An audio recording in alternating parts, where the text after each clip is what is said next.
Good morning. எல்லாருக்கும் இனிய காலை வணக்கம். இன்னைக்கு பேச போற டாபிக் நம்ம எல்லார் வீட்லயும் ரெகுலரா ஒரு கேரக்டர் இந்த மாதிரி ஒருத்தவங்க இருப்பாங்க. என்னன்னு யோசிக்கிறீங்களா? கோபக்கார ஒரு மனுஷன். கோபம் இல்லையா? கோபம் வந்துருச்சுன்னா நம்ம ஜெயிச்ச மாதிரி நமக்கு ஒரு ஃபீல் வருது இல்லையா? ஆனா அந்த கோபத்துக்கு அப்புறம் நம்ம விட்டு போன மனுஷங்களை பார்த்த பிறகுதான் நமக்கு தெரியும் அந்த கோபத்தோடைய வலி எவ்வளவுன்றது இல்லையா? அந்த கோபத்தால நம்ம இழந்தது என்னதுன்றது நமக்கு அப்பதான் யோசிக்கும். ஒரு நிமிஷம் கோபம் ஒரு அம்மாவை காயப்படுத்தும், ஒரு அப்பாவை அமைதியா உடைக்கும், ஒரு ஃப்ரெண்ட்ஷிப்பை உடைக்கும், ஒரு காதலை சுத்தமா அதை அழிச்சிடும் இல்லையா? ஆனா ஒரு கோபம் வர நேரத்துல நம்முடைய வார்த்தை மட்டும்தான் வெளியே வரும். ஆனா அதுக்கப்புறம் வர சைலன்ஸ் அது நம்ம ஆயுள் முழுக்க நம்மளை குத்திக்கிட்டே இருக்கும். சில பேர் கோபத்தை அது ஒரு கேரக்டரா யோசிப்பாங்க. அது எப்படின்னா அது ஒரு எக்ஸ்ட்ரா கரிக்குலர் ஆக்டிவிட்டிஸ், அது ரொம்ப பெருமையா யோசிப்பாங்க. எனக்கெல்லாம் டக்குன்னு கோவம் வந்துடும், நான்லாம் கோவப்பட்டேன்னா அவ்வளோதாங்க, நான்லாம் கண்ட்ரோல் பண்ணவே முடியாது அப்படிலாம் ரொம்ப பெருமையா பேசிட்டு இருப்பாங்க இல்லையா? ஆனா உண்மையிலே கோபம்ன்றது என்ன தெரியுமா?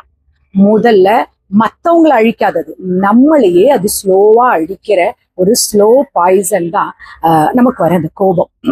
கோபம்ன்றது ஒரு குணம் கிடையாது, அது நம்ம வாழ்க்கையை முடிக்கிற ஒரு தீன்னு சொல்லலாம். சில பேருக்கு கோபம் வந்தா அவங்க பேசுற வார்த்தைகள் மட்டும் இல்ல, அவங்க வாழ்க்கையே கண்ட்ரோல் இல்லாம போயிடும் இல்லையா? கோபம் வராத மனுஷங்க யாருமே கிடையாது. ஆனா அந்த கோபத்துல கண்ட்ரோல் பண்ணாத மனுஷங்க அவனுடைய வாழ்க்கையை அவன் கையாலே அவன் எரிச்சுக்கிறான், அதாவது பேர்ன் பண்ணிக்கிறான். நம்முடைய சில பேருக்கு நம்ம சொசைட்டில ஒரு சிலருக்கு ஒரு டேஞ்சரஸான ஒரு ஹேபிட் இருக்கு. என்னன்னா, எனக்கு கோபம் ரொம்ப அதிகம் ஆனா என் மனசு ரொம்ப நல்லதுங்க எனக்கு. ஆனா அந்த கோபத்தால நீங்க எத்தனை பேருடைய மனசை காயப்படுத்திருக்கீங்கன்னு என்னைக்காவது யோசிச்சிருக்கீங்களா? அம்மா பேசினாலும் கோவம், அப்பா அட்வைஸ் பண்ணா கோவம், ஃப்ரெண்டு ரிப்ளை டிலே பண்ணா கோவம், ஒய்ஃப் ஏதாவது சொன்னா கோவம், ஹஸ்பண்ட் ஏதாவது சொன்னா கோவம், பிள்ளைகள் ஏதாவது சொன்னா கோவம், லவ் ஃபெயிலியர்னா கோவம், பணம் இல்லைன்னா கோவம், ஸ்ட்ரெஸ்னா கோவம். எல்லாமேக்கும் ஒரே ஒரு ரியாக்ஷன் தான் கோவம் கோவம் கோவம் இல்லையா? கத்துறது, அவமானப்படுத்துறது, கையில கிடைக்கிறத போட்டு உடைக்கிறது, தள்ளி போடுறது, நம்ம யாருன்னு நிரூபிக்கிறதுக்கு எவ்வளவு ட்ரை பண்றோம். ஆனா ஒரு விஷயம் தெரியுமா? நம்ம அந்த கோபம் வர சமயத்துல நம்மளே ஒரு ஹீரோ மாதிரி நடிச்சுக்கிறோம். நான் யாருக்கும் பயப்பட மாட்டேன், நான் பெரிய ஆளு, என் கேரக்டர் இப்படிதான் அப்படின்னு ஒரு பெருமையா சொல்லும். பட் உண்மையா அது ஒரு ஸ்ட்ரென்த் கிடையாது, அது நமக்குள்ள இருக்கிற ஒரு வீக்னஸ் தான். ஒரு வீட்டுல ஒரு அப்பாவுக்கு கோவம் அதிகம் தான், சின்ன சின்ன விஷயத்துக்கும் சத்தம் போட்டுட்டு இருக்காரு. குழந்தைகள் சிரிச்சாலும் கோவம், டிவி சத்தமா இருந்தாலும் கோவம், ஏதாவது எது நடந்தாலும் கோவம் போது அந்த வீட்டுல எல்லாருமே பயந்து பயந்து வாழ ஆரம்பிப்பாங்க.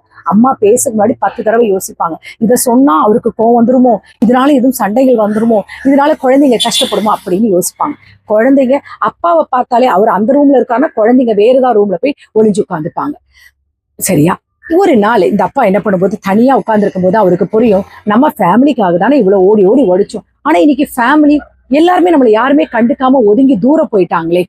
அப்பதான் அவருடைய தவறு என்னன்னு புரியும். கோபம் முதல்ல டெஸ்ட்ராய் பண்ற என்ன தெரியுமா? முதல்ல ஒரு ரிலேஷன்ஷிப்பை தான். வீட்டுல லவ் இருந்த இடத்துல ஃபியர் வந்துருது, பீஸ் இருந்த இடத்துல சைலன்ஸ் வந்துருது இல்லையா? ஒரு ஃப்ரெண்டு உங்களை புரிஞ்சுக்கிட்டு உங்களுக்கு இயர்ஸ் அண்ட் இயர்ஸ் உங்க கூட ஒரு ஃப்ரெண்ட்ஷிப்ல இருப்பான். ஆனா நீங்க சொன்ன ஒரே ஒரு வார்த்தை, கோபத்துல ஒரே ஒரு வார்த்தை தான், நீங்க ரொம்ப சாதாரணமா பேசிருப்பீங்க, என்ன நீ இல்லைன்னா என்னால வாழ முடியாதுன்னு நினைச்சியா அப்படின்ற ஒரு வார்த்தை தான். அந்த ஒரு லைன் உங்களுக்கு சாதாரணமா இருந்துச்சு, ஆனா அவன் மனசுல 1000 காயத்தை உண்டாக்கிருக்கு. அதுக்கப்புறம் சாரி சொன்னாலும் அவனுக்கு அந்த ஓண்டு போகாது. லவ்ல கூட இதுதான். சில பேர் லவ் பண்றவங்க கிட்டதான் அதிக உரிமை எடுத்துட்டு கோவப்படுவாங்க. ஏன்னா அவங்க எங்க நம்மளை விட்டுட்டு போறாங்கன்ற ஒரு அலாதி நம்பிக்கை. ஆனால் ஒரு நாள் அதிகமா காயப்படுத்தப்பட்ட மனசு என்ன பண்ண தெரியுமா? அமைதியா விலகி போயிடும். அப்போதான் அவங்க ரியலைஸ் பண்ணுவாங்க, என்னை விட்டு எழுந்தது என்னுடைய கோபத்தால இழந்தது நான் தான்ற உணர்வு அவங்களுக்கு அப்புறம் தான் வரும். கோபம் வர நேரத்துல மனுஷன் யோசிக்கிறதே கிடையாது, ஒன்லி ஃபீல் மட்டும் தான் பண்றது. அதனாலதான் சிலர் தங்களுடைய வாழ்க்கையவே டோட்டலா டிஸ்ட்ராய் பண்ணிக்கிறாங்க. ஒரு செகண்ட் கோபத்துல ஒரு வேலை போயிருக்கலாம், ஒரு நிமிஷ கோபத்துல பல வருஷத்தோட ஃப்ரெண்ட்ஷிப் முடிஞ்சிருக்கும். ஒரு தவறான ரியாக்ஷனால பேரண்ட்ஸோட மனசு உடைஞ்சு போயிருக்கும். ஒரு சில தவறான வார்த்தைகளால நல்ல குடும்ப வாழ்க்கையோட கோர்ட்டுக்கு போற நிலைமைக்கு வந்திருக்கும் இல்லையா? எத்தனையோ விஷயங்கள் நம்ம பார்த்துக்கிட்டே இருக்கோம் இல்லையா? சில பேர் கோபத்துல போனை உடைக்கிறாங்க, சில பேர் கோபத்துல ரிலேஷன்ஷிப்பை உடைக்கிறாங்க, சில பேர் தங்களுடைய ஓன் ஃபியூச்சரையே உடைச்சிடுறாங்க. அதுக்கப்புறம் அமைதியா ஒரு ரூம்ல உட்காந்து அழ ஆரம்பிச்சு, ஐயோ நான் அப்படி சொல்லியிருக்க கூடாது, நான் அப்படி பேசியிருக்க கூடாது, நான் அப்படி செஞ்சிருக்க கூடாதுன்னு ரிக்ரெட் பண்ணி அழ ஆரம்பிப்பாங்க. பட் அதனால அதுக்கப்புறம் கெஞ்சி மெசேஜ் எல்லாம் போடுவாங்க. ஒரு சிலர் அக்செப்ட் பண்ணி அதை கம்பேக் பண்ணுவாங்க, சிலர் அதை விட்டு தூரமா விலகி போயிருக்கலாம் இல்லையா? அதனாலதான் சொல்றேன், சில வார்த்தைகளுக்கு அன்டு பட்டன் கிடையாது, புரியுதுங்களா? எனக்கு தெரிஞ்ச எங்க வீட்டுக்கு பக்கத்துல ஒரு நண்பர் இருக்காரு. அவர் ரொம்ப நல்ல மனுஷன். ஒரு நல்ல ஒரு ஃபேமிலியை வச்சுக்கிறாரு, நல்லா இருக்காரு, நல்ல வசதியா எல்லாமே வச்சிருக்காரு. குடும்பத்துக்காக தான் உழைக்கிறார். பட் அவங்க வீட்டுல அமைதி மட்டும் இருக்காது. எப்ப பாரு சண்டை தான். கோபம், கையில கிடைக்கிற பொருள் உடைக்கிற சத்தம் நமக்கு பக்கத்துல வரைக்கும் கேட்கும். என்ன அப்படி வீடே வந்து ரணகலப்பட்டு போயிட்டு இருக்கும். அக்கம் பக்கத்துல எல்லாமே கேட்டுட்டு இருக்கும். அந்த அந்த அவங்க வந்து ஒய்ஃப் அவ்வளவு காமா இருப்பாங்க. அவங்க பேசாம போய் அழுவாங்க, சத்தமே போட மாட்டாங்க. குழந்தைங்க எல்லாம் போய் ரூம்ல போய் அமைதியா உட்காந்துப்பாங்க. ஒரு நாள் அவருடைய மகள் படிக்கிற ஸ்கூல்ல வந்துட்டு ஒரு டிராயிங் காம்படிஷன். அவங்க பொண்ணு ரொம்ப அழகா படம் வரைவா. ஸோ அந்த டிராயிங் காம்படிஷனுக்கு அந்த சின்ன பொண்ணு வந்துட்டு காம்படிஷன்ல அட்டன் பண்ணிதான். அவன் வரைஞ்ச ஒரு டிராயிங் வந்துட்டு ஃபேமிலி ட்ரீயை வரைய சொல்லி அவங்க மிஸ் சொல்லியிருந்தாங்க. ஸோ வீட்டில் உள்ள அத்தனை பேரும் அந்த குழந்தை எல்லாருடைய முகத்தையும் வரைஞ்சு, ஈவன் அவங்க பாட்டி தாத்தா முகத்தை கூட அழகா வரைஞ்சிது. ஆனா அவங்க அப்பாவோட ஃபேஸ் மட்டும் வரையாம பிளாங்கா போட்டு. அப்ப அவங்க டீச்சர் கூப்பிட்டு கேட்டாங்க, ஏன் உன் அப்பா முகத்தை வரையலன்னு கேட்டப்போ அந்த குழந்தை இன்னசென்டா ஒரே ஒரு வார்த்தை சொல்லிச்சு, எங்க அப்பாவுடைய முகம் கோவமா எப்பவுமே உருன்னு இருக்கும், என்னால எனக்கு அவர் பார்க்கவே பிடிக்காது, நான் அவர் முகத்தை பார்க்கவே மாட்டேன், எனக்கு அவர் முகம் மறந்து போச்சு. அவங்க டீச்சர் ரொம்ப ஷாக் ஆயிட்டு அப்பாவை கூப்பிட்டாங்க. ஸ்கூல் வந்து நம்ம வீட்டு பக்கத்துலேயே இருக்கிற ஸ்கூல் தான். அவரை வர வச்சுட்டு அவர்கிட்ட அவருடைய மிஸ்டேக்கை காமிச்சிட்டு, இந்த மாதிரி உங்க மகள் சொன்னா அப்படின்னு சொல்லி அந்த டிராயிங்கை அவர் கையில பிடிச்சாங்க. அவர் அந்த டிராயிங்கை வாங்கிட்டு வீட்டுக்கு வந்துட்டாரு. அப்போதான் அவர் மனசு உடைஞ்சு போய் அவர் பண்ணின தவறுகள் எல்லாம் அவருக்கு ரியலைஸ் பண்ண வந்தது. அவர் கோபத்துல உடைச்ச போன், அவர் கோபத்துல சொன்ன வார்த்தைகள், அவரை நேசிச்ச உறவுகள் அவர் காயப்படுத்தினது, அவருடைய மனைவி அவர் எவ்வளவு காயப்படுத்தினது, அவருடைய நடுங்கின அந்த குழந்தைகளுடைய நினைவுகள் எல்லாமே அவருக்கு வர ஆரம்பிச்சு. அன்னைக்குதான் அவருக்கு ஃபர்ஸ்ட் ஒரு யோசிச்சாரு, நான் என் குடும்பத்துக்காக வாழ்றேன்னு யோசிச்சேன். ஆனா என்னுடைய கோபத்தால என்னுடைய குடும்பம் என்னை பார்த்து பயந்துதான் வாழ்ந்திருக்காங்க, யாரும் என்னை உண்மையா நேசிக்கலன்றத அவர் அன்னைக்குதான் உணர ஆரம்பிச்சு. அன்னையில இருந்து பயிற்சா என்ன பண்ணாரு, அவருடைய கோபத்தை அப்படியே அமைதியா இருக்கணும். அதுக்கப்புறம் அவருடைய மனைவிட்டு அன்பா பேச ஆரம்பிச்சாரு. அவங்க அம்மா அப்பாட்ட தாத்தா பாட்டிட்டு எல்லாருக்கிட்டையும் அன்பா பேச ஆரம்பிச்சாரு. அவருடைய சின்ன குழந்தைகிட்ட கையை பிடிச்சு நிறைய விஷயங்களை பேச ஆரம்பிச்சாரு. ஏன்னா வெளி உலகத்து கூட ஃபைட் பண்ணி டயர்டாகி வீட்டுக்குள்ள வரும்போது வீட்டுக்குள்ள தான் ஒரு வில்லனா இருக்கிறத அவர் கவனிக்க மறந்துட்டார். கோபம் அந்த நேரத்துல நம்ம என்ன தெரியுமா பண்ணிடும், வார்த்தைகள் ரொம்ப சத்தமா இருக்கு. ஆனா அதனால காயப்பட்டவங்களுடைய சைலன்ஸை நம்ம வந்து கவனிக்க மறந்துடும். அதுதான் ரொம்ப ரொம்ப டேஞ்சரஸ். சத்தமா கத்துறவங்க எல்லாம் ரொம்ப ஸ்ட்ராங்கானவங்க கிடையாது. அமைதியா காயத்தை வந்து தாங்கிட்டு இருக்காங்க பாத்தீங்களா, அவங்கதான் உண்மையான ஸ்ட்ராங். ஒரு நாள் அந்த சைலன்ஸ் கூட நம்மளை வந்து மிஸ் பண்ண ஆரம்பிச்சிடும். அப்ப நம்ம மறுபடியும் அதை சரி பண்ணிடலாம் அப்படின்னு யோசிச்சா கூட அது முடியாத ஒரு நிலைமையில இருக்கும். கோபம் வந்து ஒரே நிமிஷத்துல நம்ம ஜெயிச்ச மாதிரி ஃபீல் பண்ணலாம்.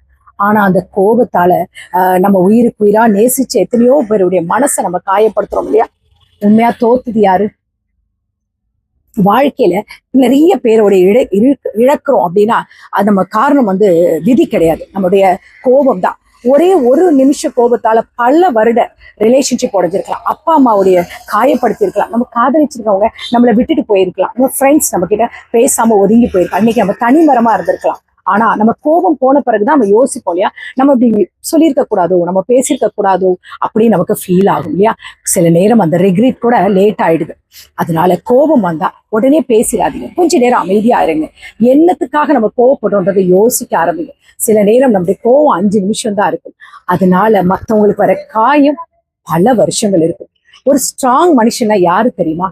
சத்தமா கத்துறவங்க கிடையாதுங்க, அழ வச்சுட்டு போறவனும் கிடையாது. இப்படிதான் கோபம் வந்தாலும் காமா அடுத்தவங்களுடைய மனசை காயப்படுத்தாம ஹேண்டில் பண்றான் இல்லையா, அவன் தான் உண்மையான மனுஷன். ரிமெம்பர் ஒன் திங், உங்களை நேசிக்கிற உறவுகள் உங்களுடைய கோபத்தையும் தாண்டி உங்க கூட இருக்கிறாங்க இல்லையா, ஆனா அவங்களுடைய பேஷன்ஸ் ஒரு நாள் முடிஞ்சிருச்சுன்னு வச்சுக்கோங்க, ஒரு நாளும் உங்ககிட்ட திரும்பி வர மாட்டாங்க. நீங்க இழந்த உறவுகள் தான், இழந்த உறவுகள் போனதுதான். மணி போனா சம்பாதிச்சுக்கலாம், போன் உடைஞ்சா வாங்கிக்கலாம், உடைஞ்ச பொருள்களை வாங்கிக்கலாம், ஆனா மனசு, உறவுகள் திரும்பவும் பழைய மாதிரி ஒரு காலம் ஆகாது.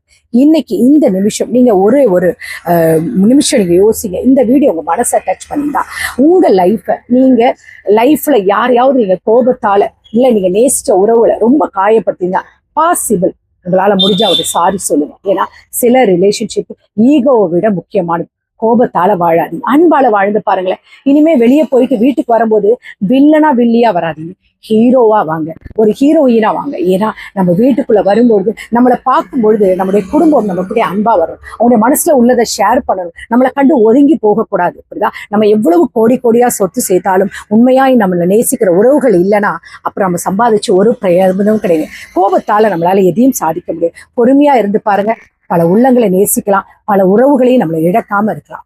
இனிமே உங்களுக்கு கோபம் வந்ததுன்னா கொஞ்சம் பொறுமையா இருந்து எதுக்காக கோபப்படுறோம்னு யோசிச்சுட்டு கோபப்படுங்க. வார்த்தைகளை விடுறதுக்கு முன்னாடி அது எப்படி காயப்படுத்துன்றதை யோசிக்க மறந்துடாதீங்க. அப்புறம் போய் நம்ம சாரி கேட்கறதால அந்த சாரிக்கு ஒரு அர்த்தமும் இருக்காது. இழந்த உறவுகளாக போனதாகவே ஆயிடும். ஸோ இனிமே மைண்ட்ல வச்சுக்கோங்க. இந்த நாள் உங்களுக்கு இனிய நாளா இருக்கு கடவுளை வேண்டிக்கிறேன். Take care, bye, love you all.